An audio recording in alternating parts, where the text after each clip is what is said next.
Good afternoon, everyone, and welcome to City Council briefing at 3:30. Ms. Pfister, will you call the roll? Council President Wilkerson. Present. Councilmember Sapone. Here. Councilmember Cathcart. Present. Councilmember Bingle. Here. Councilmember Dillon. Here. Councilmember Klitsky. Present. Councilmember Navarrete. Here. Let the record reflect that all council members are present. Great. We'll turn it over to Mr. Jones. All right, perfect. Are we going to do the one interview? Let's do the one interview. We have Julie Shepard here, who has graciously put her name in for the Arts Commission. Come on down, Julie, and tell us a little bit about yourself. I'm Julie Shepard, and I own 2 businesses in the Garland Business District, and I've been involved with the Garland District for the past 12 years, mostly president, a couple other names, in leading events and art and culture type of events in the Garland District. I started the Garland Art Alley, and so in January I resigned from being president for the district and just wanted to kind of sit back and look for another area that I could get involved in the city and in arts. And so a few people approached me about the Arts Commission, and I thought that sounds like a great place to be. Excellent. Any questions for Julie? I do, Julie. What would be, just off the top of your head, what would be one area where you think we could make an improvement or something innovative with the arts? One of the things that I would like to see is more art in our neighborhoods, which we're starting to do, but also in a couple other cities, I've seen programs where they have QR codes on the art, and they have a website that you can go to where you can actually find out about that piece as well as the artist and where they have art in other areas of the city. And I think that would be really great to implement in Spokane so that our artists get more recognition. And it's an opportunity that for people who are coming to visit our city can find where the art is, and it helps them to spread out through the city and not just always focus just downtown. Great. We did have that presentation when we were in Vancouver about what's happening in other cities, and it's absolutely amazing. So great. I've also attended the Mural Fest in Nelson, BC that they have every year. And so I started the Art Alley about 4 or 5 years ago. And I've visited the Nelson International Mural Fest. And we have some artists from Spokane who have participated in that. And this year Emma Noyes is going to be an artist that's featured in it. And so I think that's really cool. But it's a great program that I think we could do throughout the city that would be a lot of fun. Great. Also elevating those artists. Councilmember Zapone. Yeah, I will channel former council member Karen Stratton, who always loved to ask everyone who came up here, where'd you go to high school, and to give us a little background. So I've been in Spokane since 1966, I think, 67. So since I was about 4 years old, I graduated from Meade High School, and I've lived here most of my life. I'm a single parent. I have a daughter and a granddaughter. And so most of the time I've lived in Spokane on the north side. So that's kind of always been my favorite place. Garland, I grew up, as a teenager hanging out in the Garland district, so it has a special place in my heart. Great. Thank you. Any other questions for Julie? Well, thank you, Julie. Nothing else is required of you. Council will be voting, and welcome to the Arts Commission. Thank you. Thank you.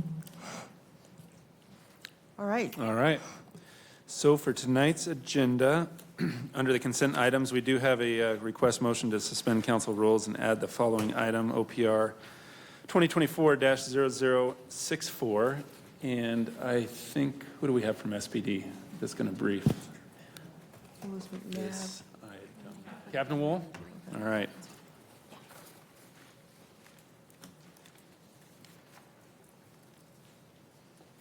Good afternoon, Council President, Council members. So we are just asking, WASPIC gave us some funds for our behavioral health unit. We needed to fund one additional full-time officer and a non-commissioned for this, and they need to vote on it next week. And so that's why the push to get this done sooner. It would release approximately $600,000, I think it is. And they did not notify us in a timely manner. And so then all of a sudden it comes to quick timeline and asked us to brief it and try to get that done. Great. I'll entertain a motion to suspend the rules for the purpose of adding this to the agenda tonight. Second. I move to suspend the rules and add item number 8 to the agenda. And it's been seconded by Councilmember Klitzke. Thank you. All those in favor of suspending rules, please indicate by saying aye. Aye. Any noes? Abstentions? Rules are suspended. Now can I entertain it? I will entertain a motion to add this to tonight's agenda. I think my motion covered both suspending and adding. Did it suspend and add? We haven't traditionally done it that way, but I'm trying to do it more efficiently. Mr. Wright, is that more efficient? Well, generally, the combination of suspension of the rules and something else is in the open forum rules. We don't really combine them elsewhere in our council rules. So you still can do add- them separately. They can Oh, do a two-step. Oh, wait. Then I move to add item 8 to the agenda. Second.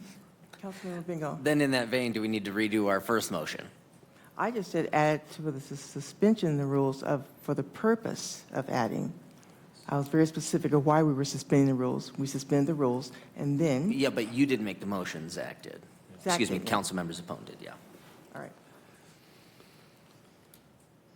I think we're okay with the motion. Mr. Wright, you want to rule? I think we're okay. Okay, all right. So the rules have been suspended, then the motion on the floor now is, Councilmember Zepone? Adding item 8. Is there a second?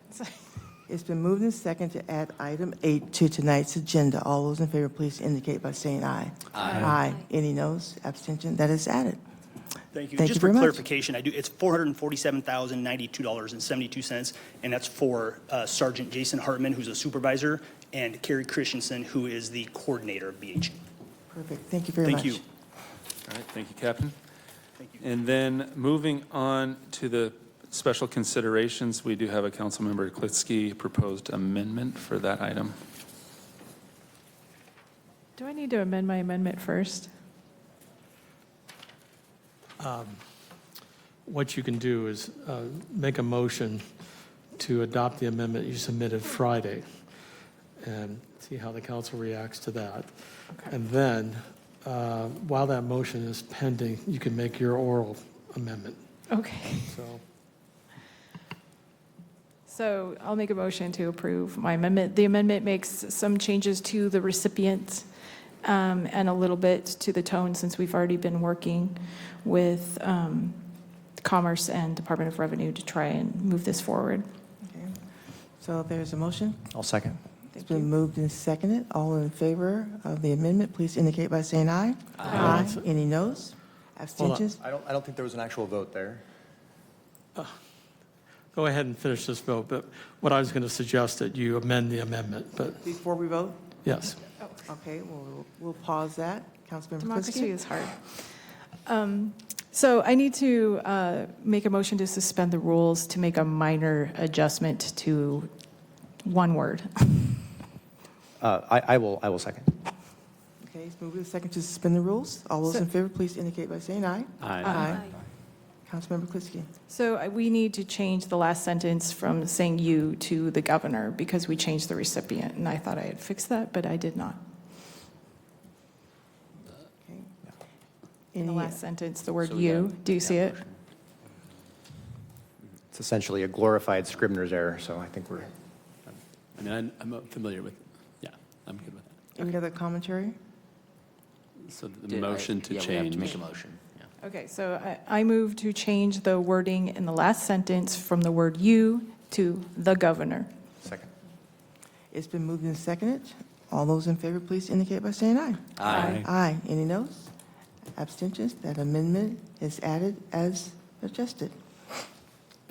All right. All right, so those are all the changes I have for tonight's agenda. I think, hold on, I think you do need to vote finally on the amendment. I don't think you ever did that. Okay. This is parliamentary logistics today. All those in favor of the amendment as presented, please indicate by saying aye. Aye. Aye. Any noes? Abstentions? The amendment is approved. Thank you. All right, so we do have a special guest, Eldon. Good afternoon. I would like to recommend deferral of the final reading of the vacation on Adams Street from tonight to August 12th. The attorney's working on the final arrangement on parking. You're just not done with it here yet. So I just wanted to throw that into the hopper here. Council President? Yes. I'll also move the deferral. It's been moved and deferred for 1 week on Resolution 0065 Second. Actually, to August 12th. until August 12th. Yeah. Is there a second? Second. It's been moved in second for deferral to August 12th. All Thanks. those in favor, please indicate by saying aye. Aye. Any noes? Abstention? Thank you, Mr. Brown. All right. So now moving on to the advance agenda for July 22nd. We good?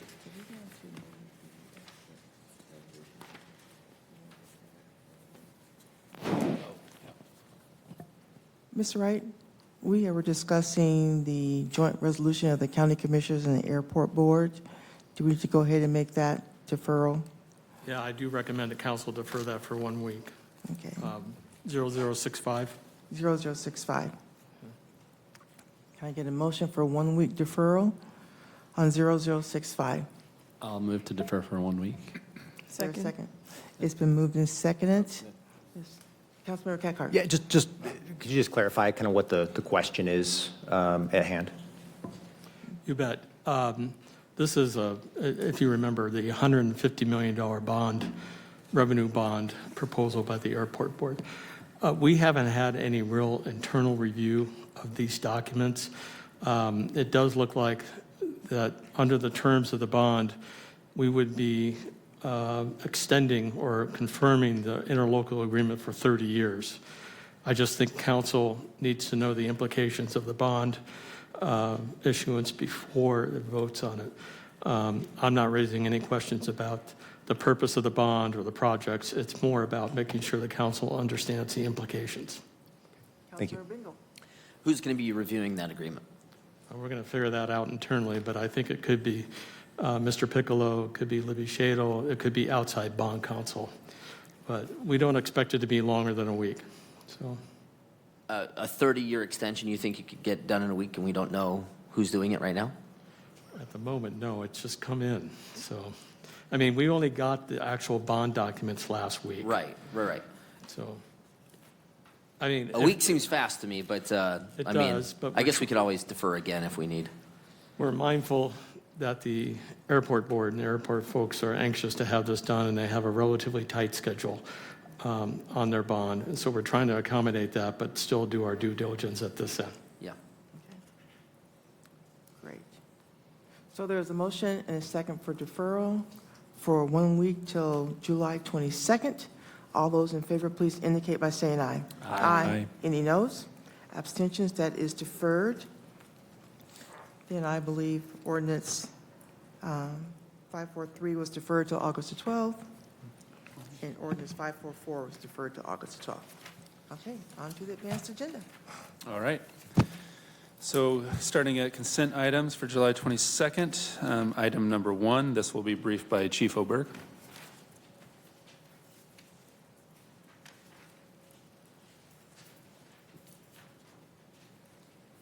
Afternoon, Council. This request is to gain permission to purchase soft ballistic body armor for all of the riding positions within our operations division. This provides a level of personal protective equipment to our members when they're responding to active shooter hostile event responses or the ASHR responses. This ballistic PPE meets the requirements of NFPA 3000, which is the NFPA standard on ASHR responses. Any questions? Councilmember Bingle. How often are you responding to those incidents? So if I can, let me story rather than just give you a number. So we are reworking the way what has once been called our RTF, where RTF was a specialized team that supported Spokane Police Department, obviously primarily in those events. And we are taking a stance now that RTF is an operations level task that a small specialized team within our organization would not be able to provide the level of response needed. So that's going to be the operational level one. What used to be our RTF will now be a tactical medic program, which will be a specialized advanced training that would be more direct support for PD in their SWAT responses. So how often are we responding? I think honestly the question is that when they come, we don't get to plan those. And across the country, fire departments have faced going on what we thought was a little bit of a bread and butter event and being faced with other hazards that we weren't prepared or protected against. So I can get that number for you. I don't have it off the top of my head. I will tell you honestly, as the chief, I'm less worried about what that number is, and I'm more worried about being able to make sure that all of our riding seats have that protection for when they are faced with that. Councilmember Cathcart. Oh, no, Councilmember Bingle had a follow-up. Yeah, and I would just say, how many riding positions are there? We have, I believe this ends up getting, so I think it ends up getting us 75 sets and that's what we would have on duty. So we're not getting individual for all of our FTEs. We're getting them per riding position. Okay. Councilmember Cathcart. Yeah, I guess I'm just wondering, is this something that's kind of coordinated with SPD to a certain extent? I know they have a lot of equipment like the Bearcats and things that are used specifically as a defensive tool in dangerous situations like this. And so I'm just wondering, is this to help defray some of that, make it just safer overall? Is it coordinated with PD? How is that all working? I mean, obviously, that's PD's equipment. That's not where our members, as far as this, would be with them. Our tactical medics may be in the Bearcat with them if requested from PD. This is providing what I think in 2024, going forward for the fire service, needs to be a basic level of personal protection. So is it being done? Yes, PD and fire, we've been in lots of conversations. We've obviously been in some pretty good conversations with us being in a safety stand down with our RTF and what that means for us, and more importantly, what that means for our partnership. We have always said to PD that our intention is not to not support that. We just needed to stop, rework what that looked like to make sure that we were doing it in a safe and organized and well thought out manner. Okay. No, I appreciate that. And much like we, invest in ballistic vests and protection for officers, maybe we should do the same for all of our public safety personnel that are potentially in harm's way. So. And the product that we are getting, it's not necessarily exact identical to what PD is. We've gone under, we've looked at their value blanket, so we've worked with purchasing and procurement on that. But it also is similar to what other fire agencies in the county are wearing, so that there's some good interoperability there as well. Thank you. And Chief O'Burke, this is the new best practices for fire departments across the country to have these. In my opinion, it should be, and it is for many, and especially for metro departments of our size. Okay. Thank you. Any other questions? Thank you very much. Thanks, Julie. And then we have items 2 through 5 that'll be briefed by Shauna.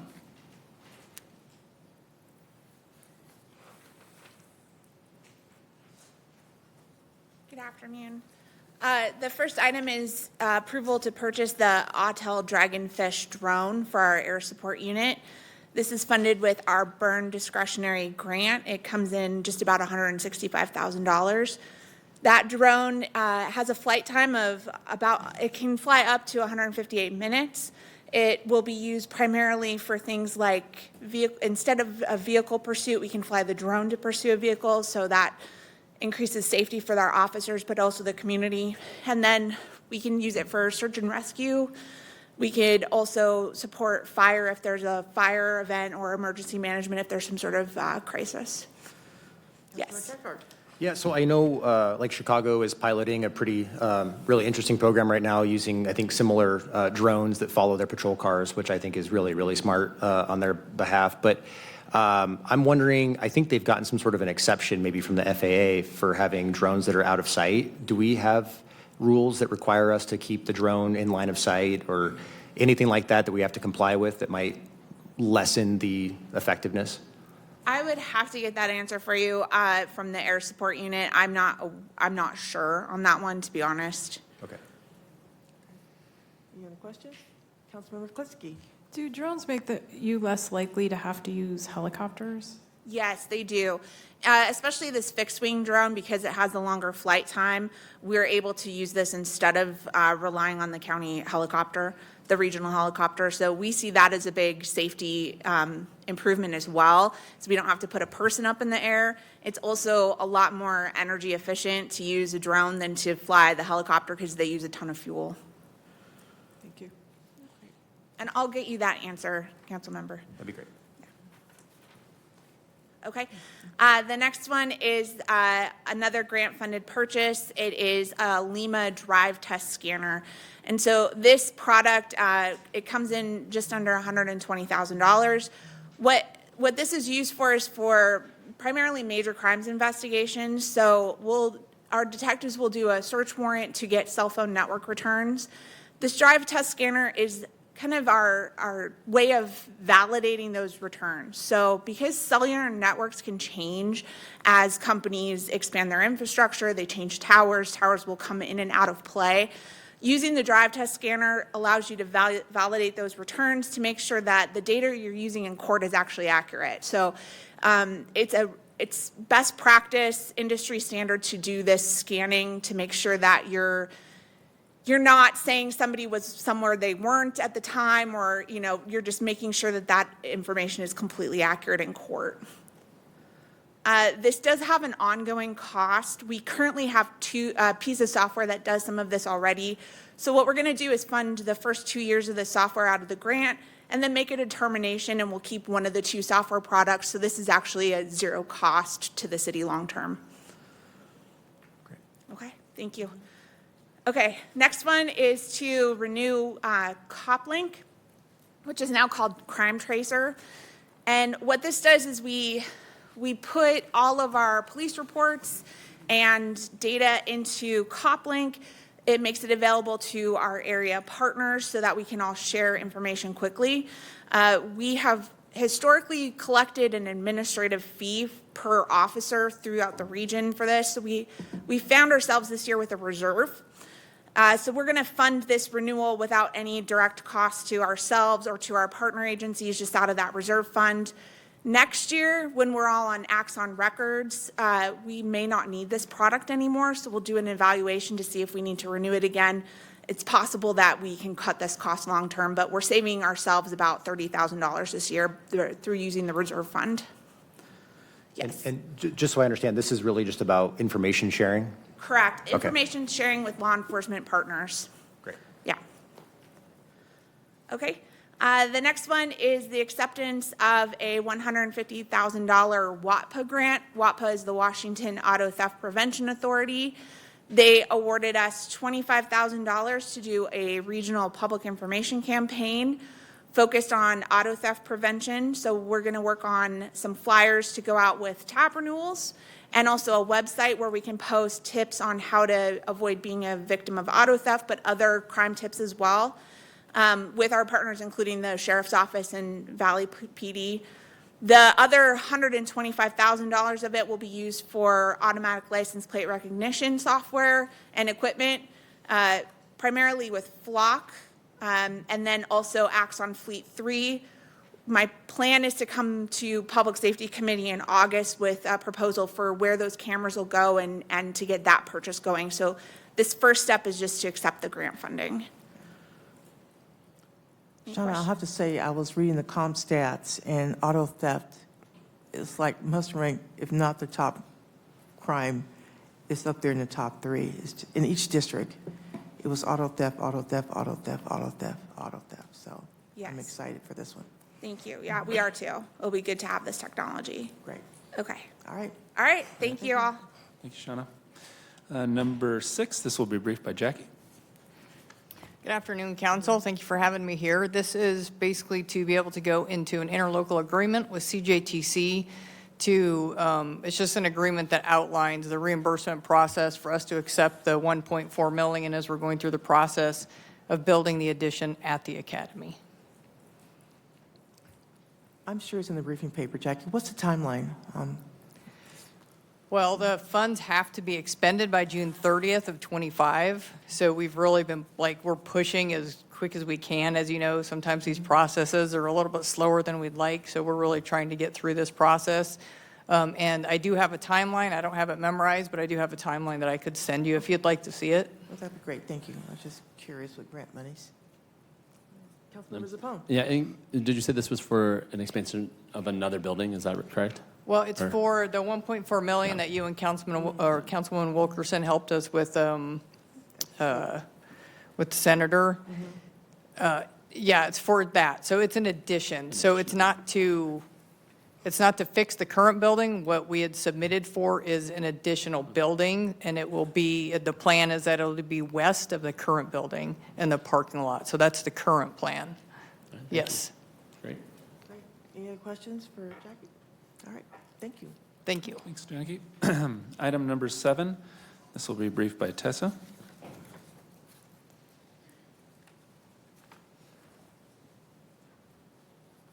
Good afternoon, Council. This is for a one-time allocation of $1.7 million to SNAP to administer home rehabilitation projects in the form of grants to meet emergent community needs. Are there any questions? Any questions for Tessa? Councilmember Bingo? This is like the really low-interest loans for people to help fix their homes, correct? We're actually going to be administering this funding as grants. So this is for individuals who can't qualify for those low-interest loans. Gotcha. And then I guess you guys will have some criteria. Can you share the criteria with us that we can see? It would be the standard that we use for the other SNAP programs. So low, moderate income households, they would have to verify their income and household size. And then it would just be home rehabilitation projects like electrical work, plumbing work, ADA modifications, things like that. Councilmember Cathcart? Yeah, I was just trying to find which agency are these dollars coming from? These are coming through HUD as CDBG funds. Okay. Are there do we have any sort of local rules, regulations around, how they are improving those conditions? Materials they're using, stuff like that? There are some federal regulations. Generally speaking, these projects don't expend enough funds to have to follow those regulations, but we do follow the general procurement guidelines, things like that. Okay, thank you. Sorry, one last question. Yes. What's the average amount in these grants that you expect to be given out or have historically been given out? So this will be a new program. So what we're thinking is average cost will be about $20,000 per project. All right, thank you. Thank you. All right, thanks, Tessa. Item number 8, I do not see any representation from Historic Preservation here, but I do believe that both these items were briefed at committee. Item number 9, this item will be briefed by Michael Sloan.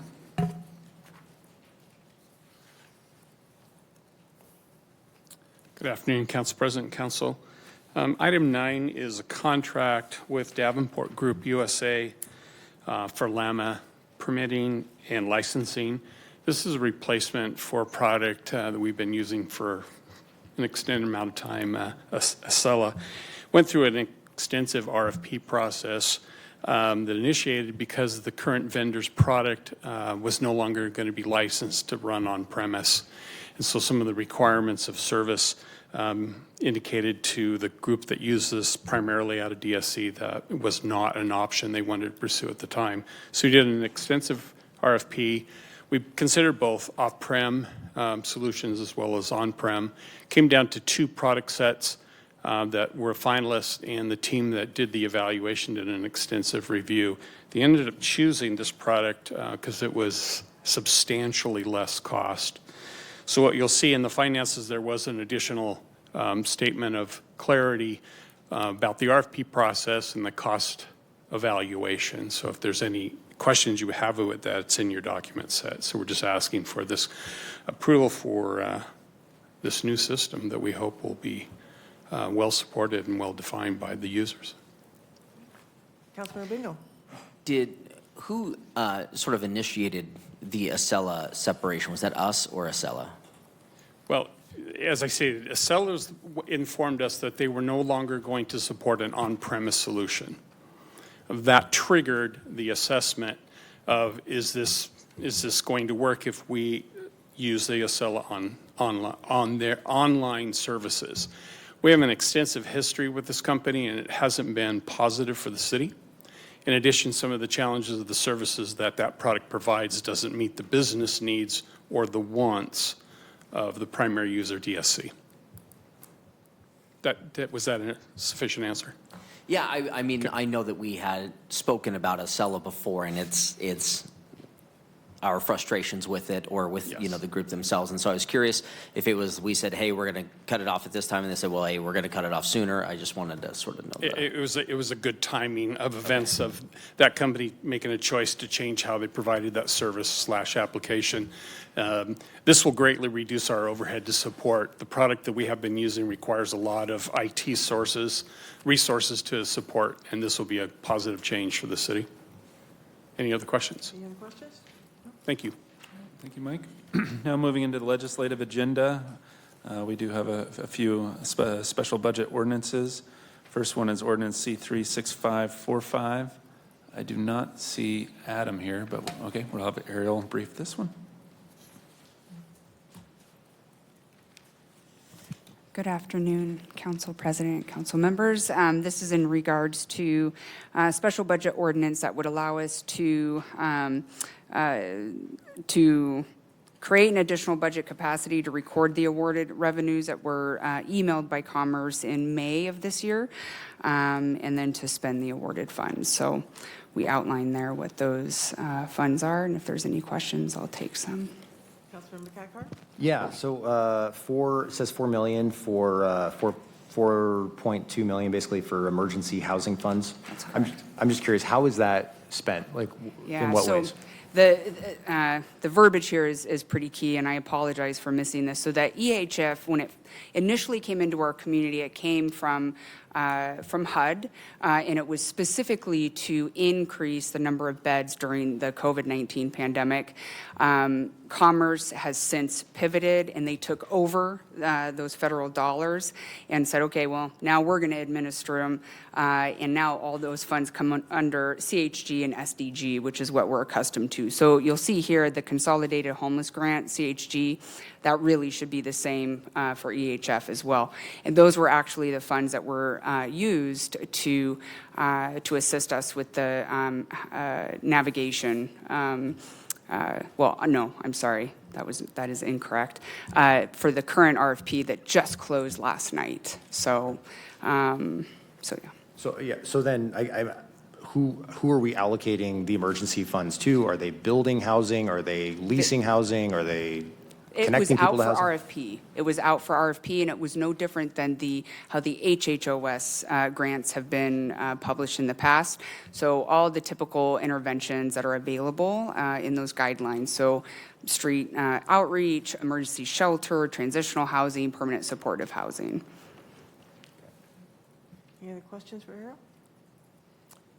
Thank you. All right, thank you. Now to the next ordinance, C36546. This one will be briefed by Heather. Hello, Council. So this is the Home ARP SBO, and this is the one that we saw last October, but then with the delays in HUD approving our final allocation plan, this kind of fell out of the budget. We're putting it back in the budget because we do have contracts ready to process. Any questions? Thank you. Right, thank you, Heather. Then we have ordinance C36547. This one is related to the consent item number 5. Is there any additional questions on that one? Okay. Now moving into resolutions, we have resolution 2024-0062, and this will be Councilmember Zepon. Yeah, this is a resolution to create a sidewalk repair pilot program and infill program. We had a good discussion this last week with the traffic calming committee and staff. Probably make some changes this week, but I think we should be ready for next week. How did we choose the sponsors on this one? I drafted this and asked people who wanted to be sponsors. Do you want to be added? Yeah, is there still?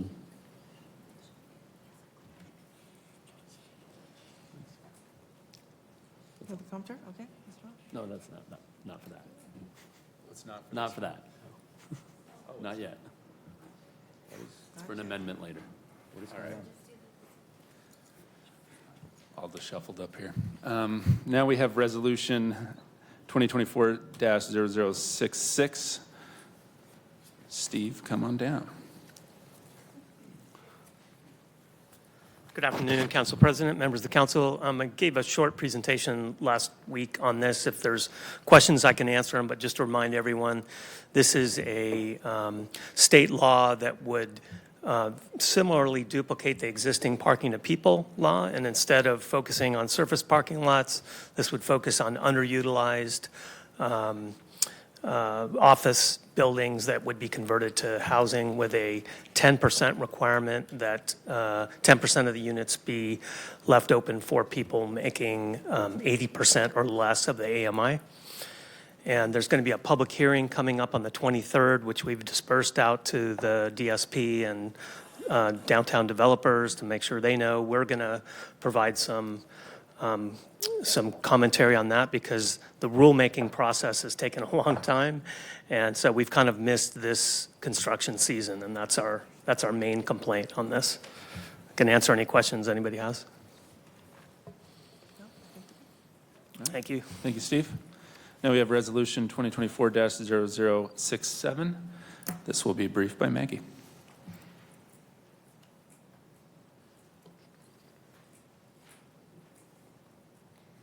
Good afternoon, council members. This is a resolution to place the 0.1% community safety sales tax on the November ballot. As we've discussed before, it will raise roughly $7.7 million annually. 15% of that goes to the county, and then the city will retain about $6.5 million in revenue to be spent on community safety operations and enhancements, and we'll be discussing additional details at the upcoming budget meeting. Councilmember Cathcart. Yeah, just real quick. I keep hearing 7.5, 7.7. I don't know if we've ever actually generated that much money for, say, the housing sales tax. So I'm just not sure what is going to change next year that would generate an additional $1.5 million. And so if Matt or the administration has their projections on sales tax, I'd love to see kind of the basis for that, because that's, I mean, it's very optimistic. Okay, I'll check in with finance. Thank you. Councilmember Bingo. This actually might be a legal question for Mr. Piccolo on this, because I just reading this. But on the explanatory statement for City of Spokane Prop 1 Community Safety Proposition, it says, which will include but not be limited to operations and other enhancements for fire department, police department, municipal court, and office of the police ombudsman. But in our resolution, when we're talking about the things that it could be used for, let me find this. It also says emergency management and safe streets initiatives. Is that a proper definition in the voters pamphlet? I think so. And on the voters pamphlet, we are limited to 175 words, and we're right at 175 words. So we can be a little bit more detailed in the resolution and on the explanatory statement. We try to be more concise and keep ourselves to that word limitation. I think that the 6 omitted words there are pretty important for the people to understand. Can we rework that statement at all? Because certainly those 4 I have no problem with. It's the last 2 things that we have said could also be used for, and we say included but not limited to, and I totally get it. Included but not limited to is very broad because obviously we're saying not limited to. But these 2 things right here I think are going to be things that people have a real problem with, and I think it's important that they understand that these dollars could also be used for emergency management and safe streets initiatives. Is that possible for us to add those 6 words in there? We'll do the wordsmithing and keep it to 175. So whatever you add in, something else has to come out. So right, we can't go beyond 175. And if we do, then the county will go to the last sentence and delete it. Right. Until we get to 175. So I guess is that a yes or a no on adding those? Whatever the council wants to do, we will wordsmith it to get that language in. Okay. Under the 175 word limitation. Councilmember Cathcart. Yeah, I mean, I will say what it is. It's misleading, and I think that's, probably by intention to try to, focus on PD and fire because that's the popular things to support, leaving out the others. One other that was verbally, I think, committed to a week ago was climate resiliency, and so there's another that. I'm not familiar with that. That's what we were told this could potentially be used for. So I think we have to actually let the voters know what's actually being planned.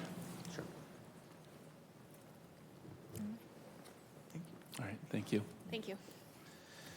Now we have Resolution 2024-0068. Jacoby?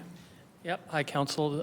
This resolution appoints for and against committees for the ballot measure that was just briefed. It's the jurisdiction's role to appoint these committees when you decide to put something on the ballot. So I did a media release earlier last week and got a couple of responses back, reached out proactively to some folks who have been interested in the past in serving. I have one member signed up for the against committee, potentially two at this time, and still working on the for committee. All right, thanks, Jacoby. Now we have Resolution 2024-0069. Adam's going to brief us, and he's going to brief the other reappointments as well.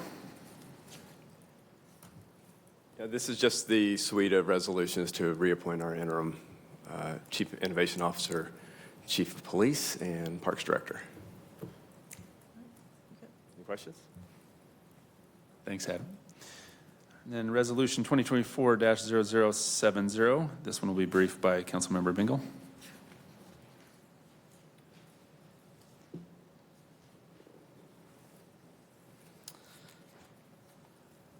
Okay, so this one, we are just basically asking again for, now that we've received legal clarification, and we absolutely can be enforcing Prop 1, this basically asks for a couple things, that we create an education campaign to be led by the city. We're asking for enforcement of Prop 1, also, reaffirming our commitment to the Regional Homeless Authority. It's basically it. I think everybody's aware of the resolution. If we have any questions, I'm happy to answer. All right. Thank you. Now moving on to the first reading ordinances. We have Ordinance C36548. This is related to what Steve briefed earlier, if there's any questions there. Okay. We have Ordinance C36549, and Andres will brief that.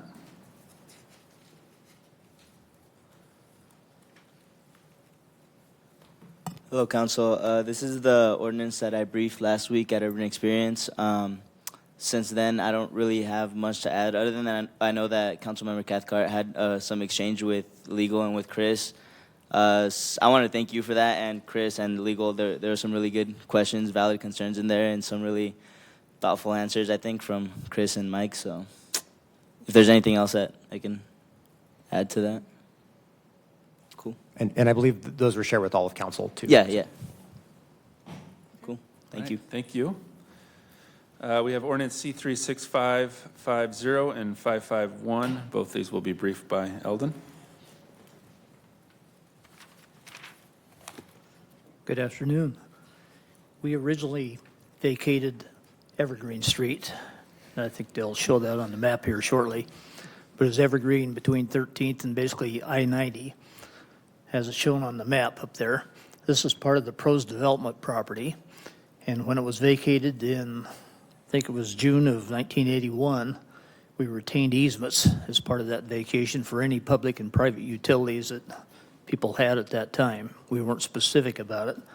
So now we have the developer wanting to actually release any easements on there as part of development. So we reached out to all the purveyors that we contact today when we do street vacations. We had nobody that wanted to retain any easement for that development, so we're before you to try to amend the original vacation ordinance to release the easement criteria. We still have a no build hold on putting any structures in that area unless it's approved by the city engineer, but we're before you to just release the easements and do a new first reading to do that. Any questions? Next one. The second one's basically the same thing. It's another ordinance as part of the Pros Development, and it was done in June of 1973, and it's basically on 15th Avenue and C Street in that same area. And again, we had public and private utilities. We reserved easements for that actual development at that time. We did reach out to the various utility purveyors, and Comcast and Lumen do have existing facilities in those actual streets. So they're okay with us actually allowing grading over the top of that until such time as their utilities get relocated. They do not want us to do a final reading of this ordinance until they've actually had those utilities relocated, but they would allow grading over the top of it right now until such time as the utilities can be relocated. So we'd like to do the new first reading to have it set up to do a final reading later on, but we would reserve the final reading until the utilities are actually relocated. So that's the purpose of amending the easement. Any questions? Thanks, Hamlet. Thanks. All right, now starting to get better at this. It's only taken a year. Now we have ordinance C36552. This one will be briefed by Casey, and I think we have 5 ordinances that Casey will be briefing for us today. Yes, good afternoon, Council. All 5 of the ordinances are related to the South Logan TOD implementation, which was presented on at Urban Experience last week. At that presentation, we did have a tentative hearing date in there, tentative for a reason, so we have finalized schedules, worked things out, and the hearing will be on August 12th, and I'm happy to answer any questions that have popped up.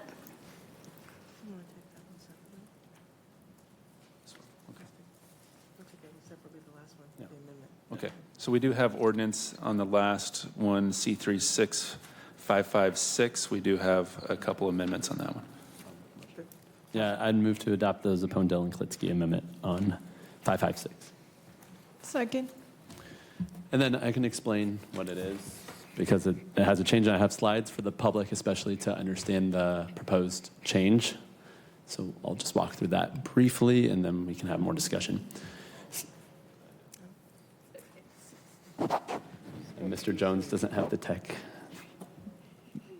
expertise over here. Thanks, Jay.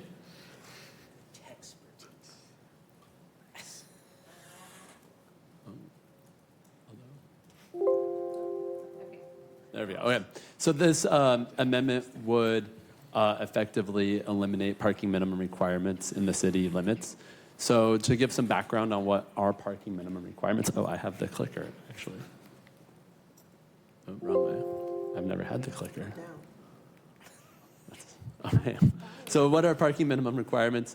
They're codified building regulations that require certain ratios of parking be available for different uses. And it depends on the type of use in our code of what that would be. There's residential, commercial, and other special uses. So for example, movie theaters in our current code would require 1 parking stall for every 4 seats. So that would make it very difficult for somewhere like the Garland to be built in today's, under today's code. Here are other examples of our current code for different commercial and special institutional uses. So churches have 1 parking stall for every 100 square feet. High schools have 7 stalls per classroom. Restaurants have 1 stall per 250 square feet. Daycares have 1 stall per 500 square feet. And grocery stores have 1 stall per 330 square feet. And so basically all of these different regulations create different barriers for creation of that. So that goes to the impacts. They have lots of different impacts. It can have extensive development, make it difficult to create some new restaurants or businesses for small businesses, especially that don't have the ability to create parking, or they might not have the land that's available on the site to create off-street parking. It also leads to a greater dependence on vehicles, cars, which leads to increased pollution, and it limits overall transportation options. It also takes away from walkability in our neighborhoods of just being able to walk up to a restaurant or different types of businesses instead of having to walk through a parking lot as you get to it. They are also expensive and take up a lot of land. So if we look at our housing need in the county, doing some back-of-the-hand calculations here, we need about 3,000 units per year of housing in the county. That would equate to about 13.5 acres of parking per year. If we were to use that space to make it residential housing, that could be anywhere from 260 to 650 units. And each of those off-street parking spots can range from $5,000 in cost up to $50,000 if there's shelter provided to it. So this is a real cost, both to housing, but also to resident or to commercial parking and businesses. So here's an example of Anchorage, Alaska that has eliminated their parking minimum requirements recently and some of the struggles that they've had. But a Mexican restaurant in Anchorage had seen its renovation plans stymied by an untenably expensive requirement to expand an already underused parking lot to an enormous 99 spaces. The passage of parking reform made it possible for the restaurant to undertake a phased redevelopment plan. So it just allows more flexibility. We talked about the impact of pollution. It also has an impact on our heat dome, and it increases the amount of space that is unavailable for green space, and that can increase urban heat islands. And it's pretty directly clear that it creates more reliance on vehicles, which makes it more difficult for transit. So the Spokane context, last year, City Council removed all residential parking minimums on lots within a half a mile of a transit stop.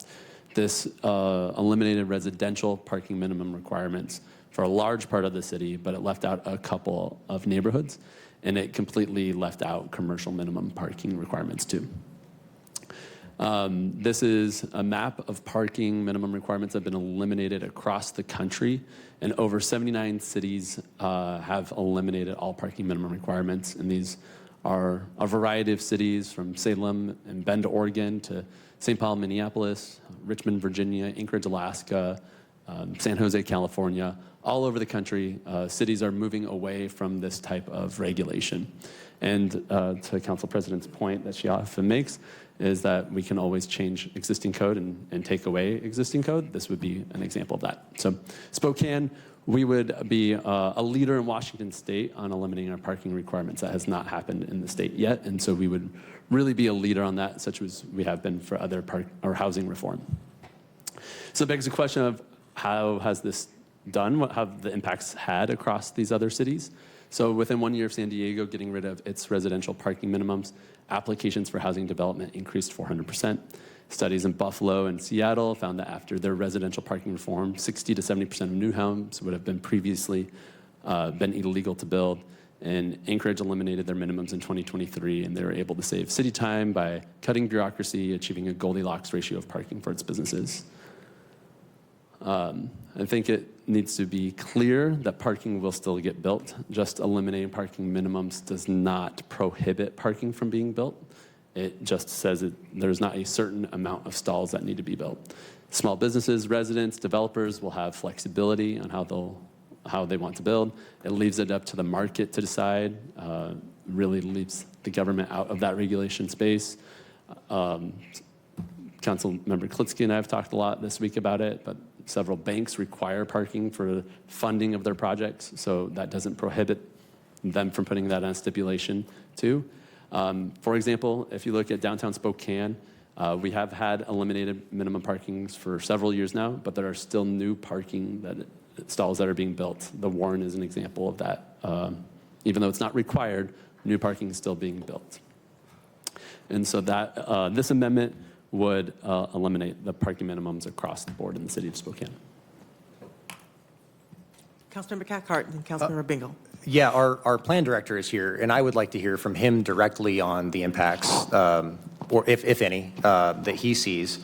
And in particular, I'm just wondering, do we have any mandates when you're doing a single-family residence that you build a driveway, for example, a garage, for not a townhome, not mixed, missing middle, but for specifically a single family? Is that a requirement, or is that just allowed? No, there's no requirement to build a garage with a single-family home. We did have some conversation with Plan Commission about this particular topic. Plan Commission ended up with a slightly different recommendation. Their focus was on the centers and corridor zone, where the Plan Commission version that was recommended would remove those requirements in center and corridor zones. So the amendment proposed by Councilmember Zappone would go further than that, but there was some discussion about it, and it was, I think, generally Plan Commission members were somewhat split, I guess, on how far to go with those. Everybody was comfortable with centers and corridors. I think there were some differences of opinion about when you expand beyond the centers and corridors. But I think there were, I guess that's the way to characterize Plan Commission's discussion about it. I think overall, removing those minimums is at this point probably seen as a best practice because it does give the freedom for property owners to decide what the needs are for their specific situation. When we write code, we tend to write code to cover, the entire city, and we cannot be very nuanced in how we approach individual situations. So when we remove those requirements and allow property owners to respond to their own situation, it gives them the flexibility they need to respond to the circumstances on the ground. Does that answer your question? Yeah, that's helpful. Thank you. Councilmember Bingo? Yeah, I think Councilmember Zappone and I have been pretty aggressive in code changes, and I totally agree with this one too. I again tend to be a let the market decide kind of person, and I know the businesses coming in, it's not going to result in zero parking being built because people still need to have that space available, but we let them basically decide how to serve their customer base.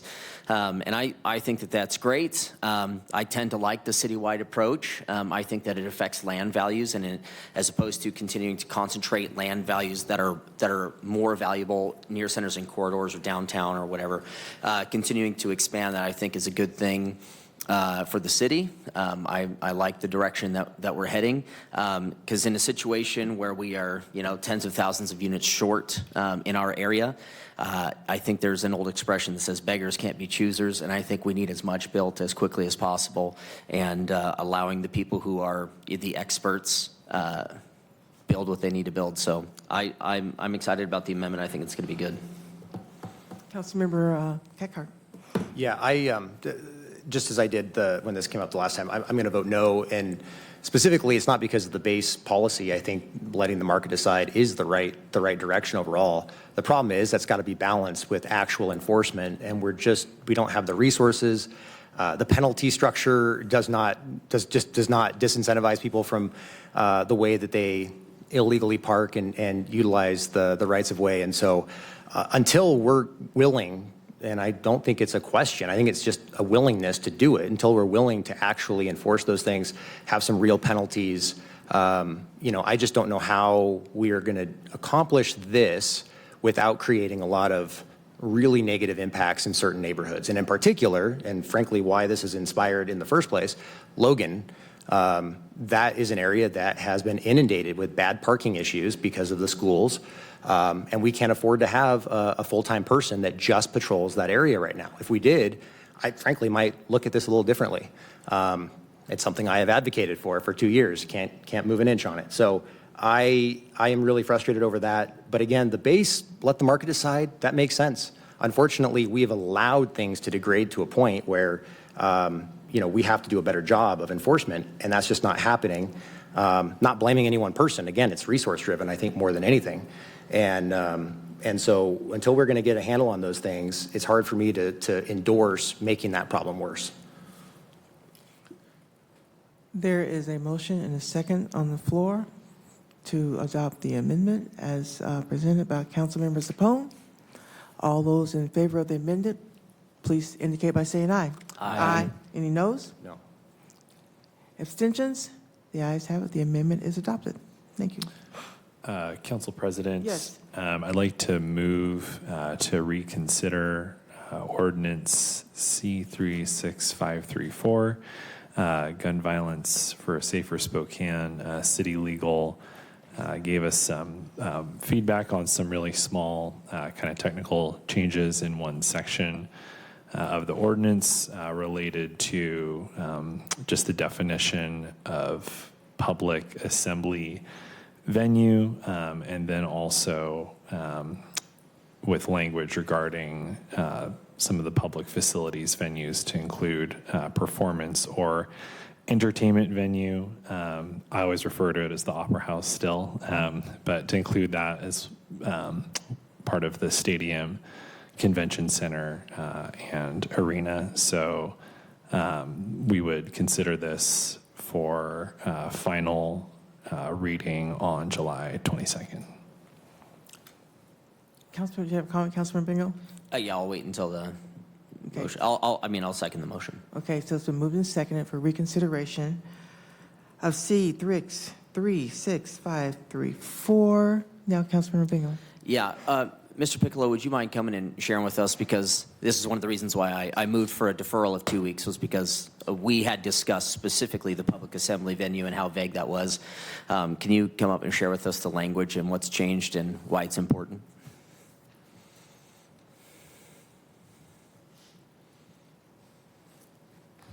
Yeah, so we are still wordsmithing the language, and my main focus was to look at Chapter 9.41 of the RCW, which has, from my view, three primary sections. One is it has very strong state preemption language, no question about it. The state has preempted this area of regulation. And then the state goes on to say there are areas where we are going to regulate, and it's going to impact local jurisdictions, and we're going to declare that there will be no open carry in certain areas like courthouses, jail facilities, hospital facilities, and it also mentions at municipal buildings where there are meetings subject to the OPMA. The city has no option. Those are in place. Then there are sections where the city does have options, like with the discharge language. It says the cities may regulate the area of discharge under certain requirements. So my main focus is on to make sure that the city code, the ordinance matches up with the state law, including any appropriate language that would make it more complete. So my initial revision is in 10.75030 on possession of firearms. I think there needs to be a definition of public assembly facility, so we add some language to that. There's a reference under state law about where there's an exception to the prohibition on possessing firearms in public assembly facilities. So I think it's important to cite to that RCW where it explains the exception. We didn't get into the full length of the language. We just cited the RCW section.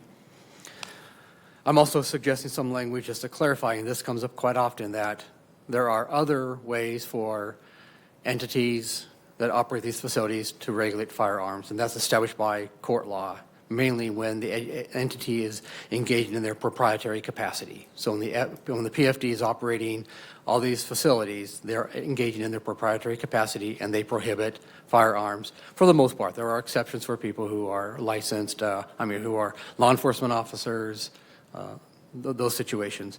So we added language just to clarify that whatever authority is out there under state law, federal state law, those entities can rely on those on those provisions.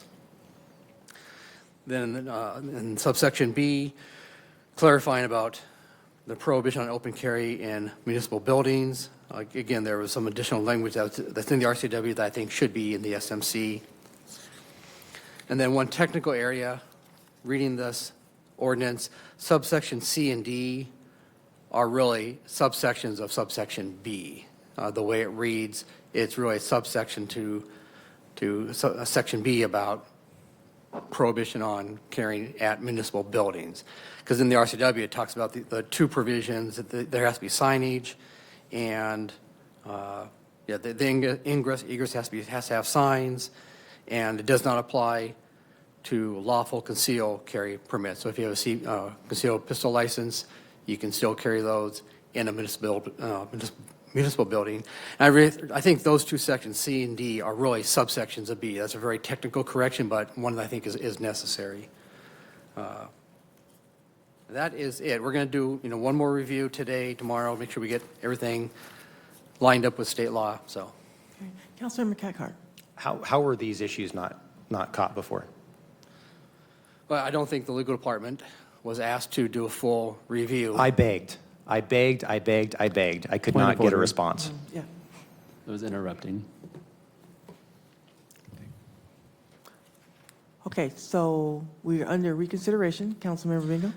I guess my last question is, when would we have the final draft? I think before Friday. Before Friday? Yeah. Okay. Okay. So, Councilman Cathcart again. Yeah, let me just finish my comment there. We've got to figure out a better process. If some sort of an ordinance is coming forward that's controversial, that's new, that's different, that's something, there's got to be a proactive method for legal to review it before it comes to council for a vote. Finally getting a response that it's going to take 2 weeks on the weekend before we're going to vote, knowing full well that if I make a request for that deferral, it will not happen, does not work. And I appreciate that. I was Yes. here when the motion was. Yes. So, and it's not just you. I will also say on this issue in particular, it's council. We need to have some level of curiosity about the legal issues, if not flat out interest in the legal issues. And when there's an opportunity to get that information, we should be willing to seek it out. And so I am just so incredibly frustrated over the legal process. And I know there's resource issues. I know there's a whole lot of, a long line of things that have to be looked at and reviewed. But when something is big, there's got to be a proactive way to review that. And so I replied back at the very end.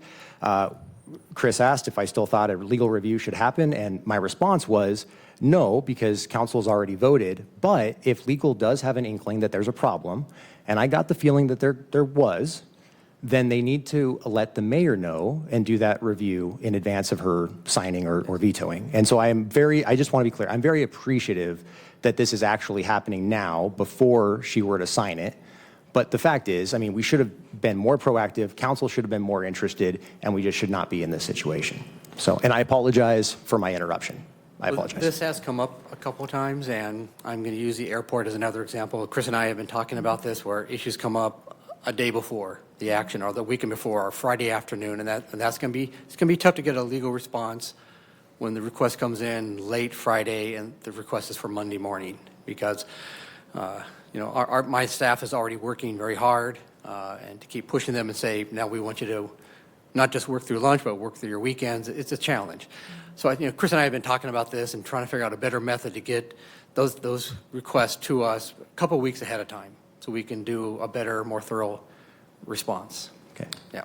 Councilman Bingham. Yeah, on that subject, I think it's tough for a couple weeks because, was just said, we'll get the final draft, before Friday, which could be Friday at 10 when, our amendments are required to get through. And so we as council members may only have a few days to request it. And so I understand, the bind that puts the legal team in, and I can totally understand that. Wouldn't want people working through their weekends. But I guess this would come down to, I believe, legal requested a 2-week deferral. Is that correct? Yes, we talked with Chris about that. Yeah. Something like that may in the future be something that we just pay a little more attention to.